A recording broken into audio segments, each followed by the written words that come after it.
સુપ્રભાત વહાલા બાળકો, આજની ડિજિટલ ક્લાસમાં હું નિમિષા તમારા સૌનું સ્વાગત કરું છું. જો તમને મારા વિડીયોના નોટિફિકેશન ન મળે તો તમે યુટ્યુબમાં મારી ચેનલ સર્ચ કરીને વિડીયોઝમાં જે પ્લેલિસ્ટમાં મેં અલગ અલગ પુસ્તકો વાઇઝ પ્લેલિસ્ટ બનાવેલી છે, તો પ્લેલિસ્ટમાં તમે તમારા વિડીયોઝ જોઈ શકો છો. તો બાળકો, ગયા વિડીયોમાં આપણે શીખ્યા હતા ગુજરાતી ધોરણ 8 દ્વિતીય સત્રનું કાવ્ય નંબર 11. કાવ્યનું નામ હતું વળાવી બા આવી.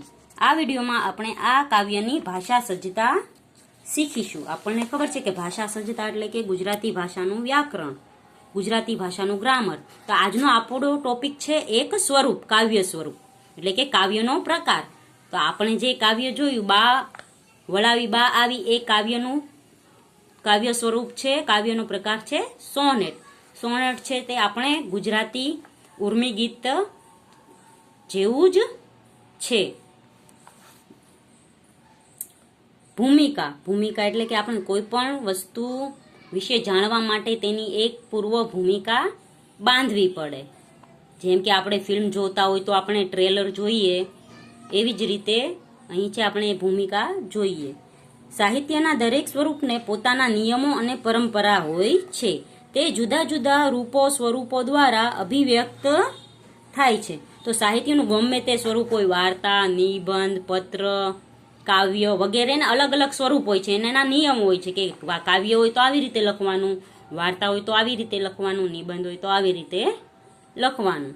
ગુજરાતીના વિકસેલા મુખ્ય કાવ્ય સ્વરૂપોમાં સોનેટ મહત્વનું સ્વરૂપ છે. તો સોનેટ છે તે સૌથી મહત્વનું સ્વરૂપ છે. સોનેટ કાવ્ય સ્વરૂપમાં આપણે 14 પંક્તિઓ હોય છે. સોનેટ મૂળ વિદેશી સ્વરૂપ છે. અંગ્રેજી ભાષા અને સાહિત્યના અભ્યાસ દ્વારા આપણા કવિઓએ જે પરદેશી સ્વરૂપોથી આકર્ષાયા તેમાંનું એક મુખ્ય સ્વરૂપ તે સોનેટ. તો સોનેટ છે તે વિદેશી સ્વરૂપ છે, આપણું અહીંનું જ નથી. ગઝલ અને હાઇકુ એવા અન્ય સ્વરૂપો છે. તો ગઝલ છે અને હાઇકુ છે એ પણ આપણે વિદેશી કાવ્ય સ્વરૂપો જ કહી શકાય. સોનેટ મૂળ ઇટલીમાં ઉદ્ભવ્યું. વાદ્ય અને સાથે લયબદ્ધ ગવાતી એ લઘુ રચના હતી. તો સોનેટમાં શું છે, તે મૂળ ઇટલીમાંથી ઉદ્ભવ્યું છે અને તે છે વાદ્ય અને લયબદ્ધ એટલે કે તાલમાં ગવાતું એક લઘુ રચના છે.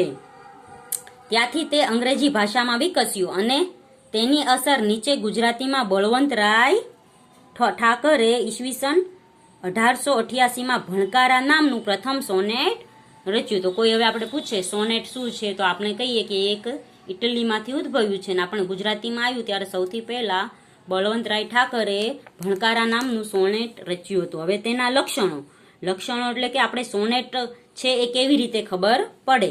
તો સોનેટ ઉર્મી કાવ્યનો જ એક પ્રકાર છે. ઉર્મી કાવ્યમાં ઉર્મી કે સંવેદના મુખ્ય હોય છે અને સોનેટમાં એની સાથે વિચાર, ચિંતન કે જીવ દર્શન ઉમેરાય છે. તો ઉર્મી કાવ્ય એટલે કે આપણા મનની જે વેદના હોય, સંવેદના હોય, તેના વિશે જે આપણે કાવ્ય લખે, કવિઓ છે પોતાની વેદના સંવેદનાઓ વિશે કાવ્ય લખે તો એ ઉર્મી કાવ્ય કહેવાય છે. આ કાવ્યોમાં પણ જો ચિંતન અને વિચાર, જીવન દર્શન ઉમેરાય તો તે સોનેટ બની જાય છે. જેમ કે આપણે વળાવી બા આવી, એમાં આપણે ચિંતન, વિચાર, જીવન દર્શન મળાય છે કે કેવી રીતે વૃદ્ધોની અત્યારે પરિસ્થિતિ છે કે તેના પુત્રો છે તે બીજા ગામમાં ધંધાર્થે જાય છે તો તેના માતા પિતાઓની કેવી સ્થિતિ થાય છે, તે એક વિચાર માંગી લે તેવી વસ્તુ છે. એને આપણે ચિંતન પ્રધાન ઉર્મી કાવ્ય કહી શકીએ. સોનેટમાં 14 પંક્તિઓની મર્યાદા અને ઉદ્ભવકાળથી સ્વીકારવામાં આવી છે. એનો અર્થ એ થયો કે ટૂંકા વિસ્તારમાં કવિએ સઘન રીતે અનુભવોને ઠાસવાનો હોય છે, તેમજ ઘાટનું સૌષ્ઠવ જાળવવાનું હોય છે. કાવ્યના કેન્દ્રમાં રહેલા વિચારનો યોગ્ય ઉપાડ કરી અંતે ભાવ પલટાઓ સિદ્ધ કરવામાં આવે. સોનેટની સફળતા રહેલી છે. તો ભાવ પલટો એટલે કે અચાનક બીજો ભાવ હોય, ખુશીનો ભાવ હોય, અચાનક દુઃખનો ભાવ થઈ જાય. બીજું છે વિભાજન અને પ્રાસ. તો સોનેટ છે તે 14 પંક્તિ ધરાવતી સુગ્રથિત સુબદ્ધ કાવ્ય રચના છે. તેથી તેમાં પંક્તિને અંતે આવતા પ્રાસનું ઘણું મહત્વ છે. તો આપણે 14 પંક્તિઓમાં લેખક કવિને જો કેટલું કેવું હોય તો એને ખાલી 14 પંક્તિઓ મળે છે.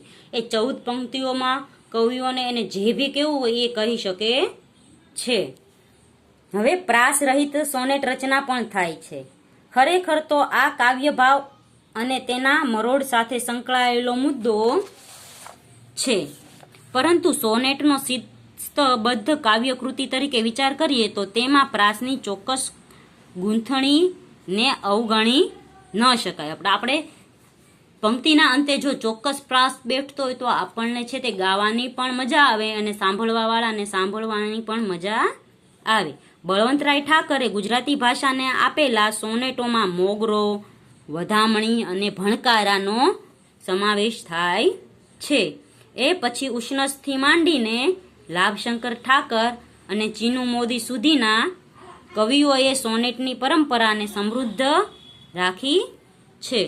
તો બાળકો, સોનેટ છે આપણે જાણ્યું કે એ ઉર્મી કાવ્ય જ છે, પણ ઉર્મી કાવ્યમાં ખાલી ઉર્મી કે સંવેદના હોય છે, પણ સોનેટ કાવ્યમાં એક ચિંતન પ્રધાન વિચારો હોય છે અને જીવન દર્શન પણ એમાં ઉમેરાય છે, અને તે છે તે 14 પંક્તિઓ ધરાવતું હોય છે, અને તે લયબદ્ધ આપણે ગાઈ શકાય અને વાદ્ય સાથે વગાડી પણ શકાય. આપણે સોનેટનો ઉદ્ભવ છે તે આપણે ગુજરાતીમાં છે તે બળવંત ઠાકરે કર્યો હતો. તો બાળકો, અહીં છે આપણે સોનેટ વિશે છે ઘણી બધી માહિતી મેળવી. જો હવે કોઈ આપણને પૂછે કે સોનેટ શું છે તો તરત આપણે કહી શકીએ કે સોનેટના આપણે જે બધા લક્ષણો જાણ્યા તે લક્ષણોથી આપણને સોનેટ કાવ્ય છે કે નહીં એ આપણે સમજી શકીએ છીએ. તો બાળકો, અહીં છે તે આપણો ભાષા સજ્જતાનું ટોપિક પૂર્ણ થાય છે. આવતા વિડીયોમાં આપણે આ કાવ્યોનો સ્વાધ્યાય અને અભ્યાસ શીખીશું. ત્યાં સુધી ગુડ બાય, ટેક કેર.